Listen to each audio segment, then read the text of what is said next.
उम्मीद करता हूँ बढ़िया होंगे। तो हमारा स्वागत है आपके हमारी वीडियो में आपका।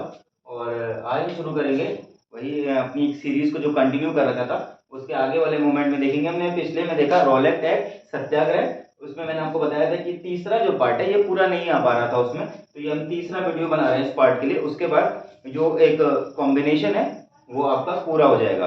तो खिलाफत मूवमेंट, ठीक है ना, जहां से हम अपनी पुरानी स्टोरी कंटिन्यू करेंगे। वहां से हम देखेंगे जहां से लोगों ने क्या बोलता कि पहले गांधी जी ने क्या किया, लोगों को ब्लफ करने की कोशिश की, जो ब्रिटिशर्स थी गवर्नमेंट थी उसे ब्लफ करने की कोशिश की। किस तरीके से? उन लोग उनको क्या बोलते हैं, सिर्फ क्या बोलते हैं सत्याग्रह दिखा के, मतलब कि ये प्रोवोक करके उनको एक तरीके से ये बताकर कि आपके अंतर मन में जो आप फील करो कि गलत क्या कर रहे हो आप, ठीक है। तो गवर्नमेंट क्या बोलते हैं, गवर्नमेंट ने कुछ हद तक उसको समझा। हमने देखा था चंपारण में, बिहार में, वहां पे इनकी जीत हुई थी गांधी जी की। उसके बाद से खेदा में उनकी जीत हुई थी, और उसके बाद से अहमदाबाद में उनकी जीत हुई थी।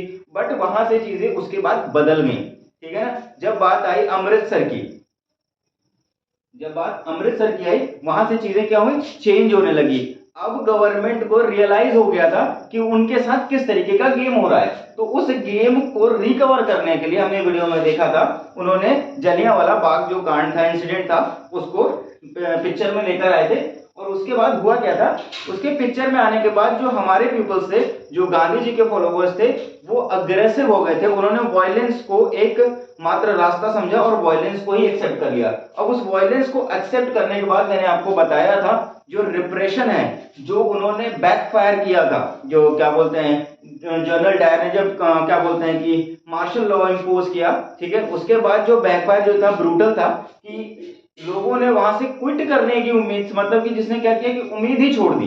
तो अब यहां से क्या होता है कि वो जो नॉन कॉर्प क्या बोलते हैं कि ये जो क्या था ये हमारा सत्याग्रह, इस वाले ऑप्शन को गांधी जी ने थोड़ा थोड़ा थोड़ा क्या किया, रिट्रीट करना शुरू कर दिया, वहां से वापस आने लगे।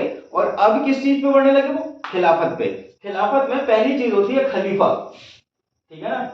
ये खलीफा वर्ड अभी तक हम तो देख रहे थे कि सिर्फ हिंदू सेंटर्ड जो क्या बोलते हैं प्रोसेशन था, जो वो चल रहा था हिंदू सेंटर। इस बार क्या किया, मुस्लिम्स को भी पिक्चर में लाया गया, ठीक है। मुस्लिम्स को पिक्चर लाएगा खलीफा, spiritual head of Islamic world, spiritual head of Islamic world, मतलब कि हेड, हेड का मतलब क्या होता है, हेड का मतलब सर वाला हेड नहीं, एस का मतलब लीडर।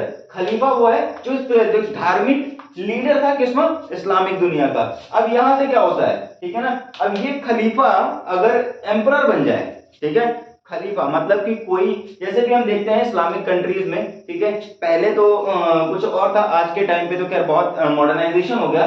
बट खलीफा कौन था, स्पिरिचुअल हेड, और उसको क्या बना देते थे, खलीफा को एक और मीनिंग कहा जाता था जो बहुत पावरफुल होता है, ठीक है ना, बहुत पावरफुल, इंटरनली बहुत पावरफुल होता है, उसे खलीफा भी कहा जाता है, ठीक है। अब वो क्या है, खलीफा को अगर हम शिफ्ट करते हैं, ठीक है, तो स्टोरी को समझने के लिए हम खलीफा को क्या करते हैं, थोड़ा डाउन लाते हैं, उसको एम्परर बनाते हैं, ठीक है, उसे हम क्या करते हैं, एम्परर बनाते हैं। अब एम्परर किसका, emperor of Ottoman, defeated in World War first. Ottoman empire सुना होगा आपने, मैंने आपको क्या बोलते हैं कि नहीं बताया, अगर आप नहीं जानते, 9th की क्लास में होता है आपकी ये ऑटोमन एम्पायर क्या था, वर्ल्ड वॉर 1 क्या था। अगर आपने नहीं सुना है तो वो जो वीडियोस उसकी आएंगे तो आपको पता चल जाएगा।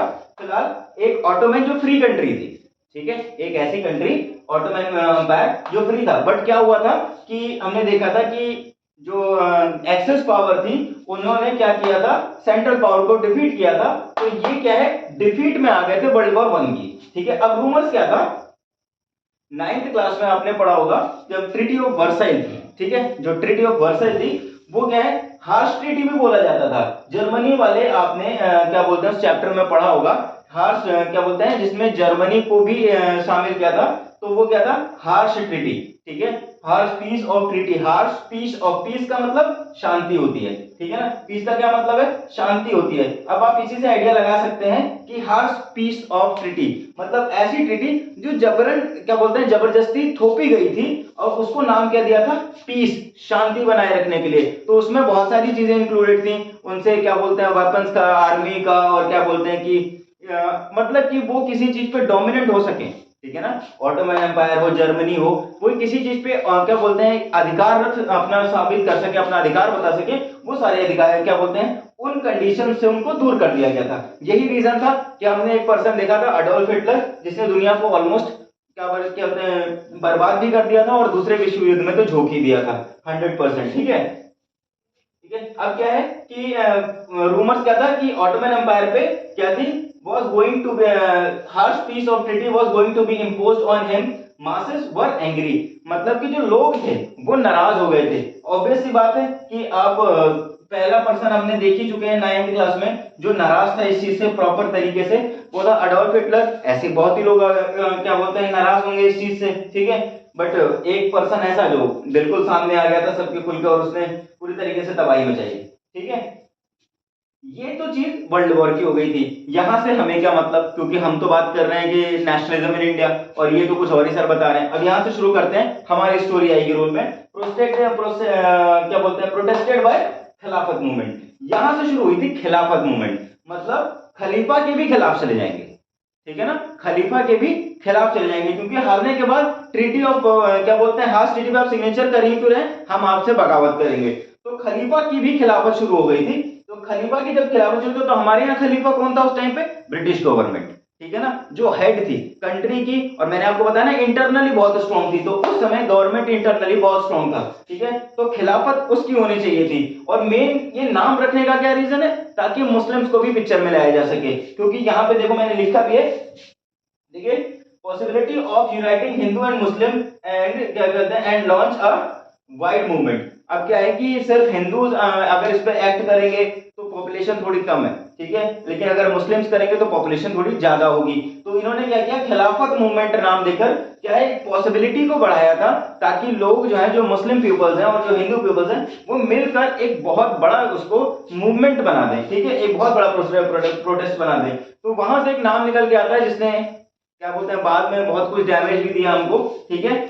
वो क्या था, मोहम्मद अली, मतलब पूरा नाम मोहम्मद अली जीना, ठीक है। नेक्स्ट शौकत अली और गांधी जी, ये तीन लोग ऐसे पर्सन थे जिन्होंने ये क्या बोलते हैं मुस्लिम लीडर्स, पहली चीज ध्यान रखना ये लोग जो थे ये मुस्लिम लीडर्स बने, ठीक है।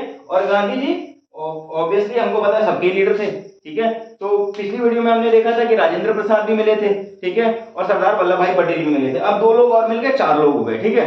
तो चार लोग, चार अलग अलग स्टेट, इन्होंने क्या किया गांधी जी के साथ मिले। अब क्या है Calcutta season September 1920 demand for non corporation movement was raised.